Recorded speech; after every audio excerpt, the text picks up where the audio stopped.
Dyan sa bahagi po ng Mindanao, mahigit 500 pamilya nasa evacuation center dahil naman sa sunod-sunod na mga pagyanig. Ito ho yung tinatawag na earthquake swarm.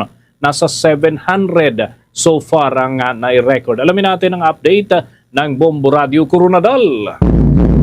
Umabot sa mahigit 500 pamilya ang natili sa mga evacuation center sa bayan ng Calamansig, Sultan Kudarat matapos lumikas dahil sa takot dulot ng sunod-sunod na pagyanig kung saan umabot sa magnitude 5.3 ang pinakamalakas. Ito ang kinumpirma ni Beverly Ann Santos, ang Information Officer 2 ng Office of the Civil Defense Region 12 sa panayam ng Bombo Radio Coronadal. Ayon kay Santos, base sa abiso ng Philippine Institute of Volcanology and Seismology, nakapagtalanan ng 765 na magkakasunod na pagyanig sa paligid ng Calamansig mula 10:52 ng gabi ng Enero 19 hanggang sa kasalukuyan kabilang ang mahina at malalakas na lindol.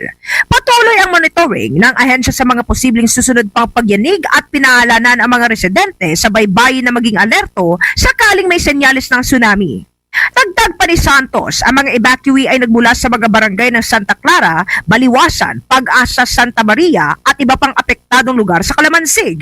Naranasan din ang lindol sa mga bayan ng Libak, Palimbang, Esperanza at lungsod ng Tacorong. Ayon sa OCD, ang paglikas ng mga residente ay bahagi ng preemptive evacuation upang matiyak ang kanilang kaligtasan. Sa isinagawang damage assessment ng Municipal Disaster Risk Reduction Management Office ng Calamansig, nakitaan ng sira ang Dato Guiabar Pilot Elementary School sa poblasyon at Santa Clara National High School, kaya't suspendido rin ang klase sa mga paaralang ito.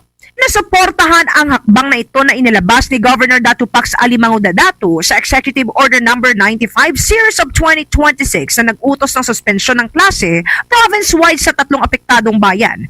Patuloy pa rin na minomonitor ng Provincial Government of Sultan Kudarat ang sitwasyon sa evacuation centers at pinaalahanan ang publiko na manatiling kalmado, alerto at sundin ang tagubilin ng lokal na otoridad lalo na sa mga nasa baybayin na maaaring maapektuhan kung sakaling magkaroon ng tsunami. Alerto sa mga sinyales. So kung may naramdaman tayo na shake o malakas na lindol or kung meron po tayong napansin na pagbabago sa antas ng tubig dagat, roar o yung kakaibang tunog, may narinig po tayo na dagundong na papalapit na alon. Kapag naobserbahan naman po natin ang alinman sa mga ito, dapat po lumikas na tayo at tumungo sa mataas na lugar o papalayo sa dagat. Ang ulat mula rito sa Bombo Radio Coronadal para sa Bombo Network News. Ito si Bombo Miraservo and this is Bombo Radio Philippines, the #1 and most trusted source of news and information. Basta Radio.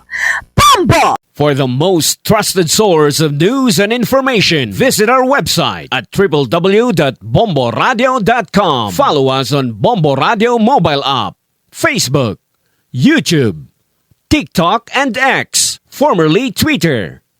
Like, share, and stay connected. Anytime, anywhere.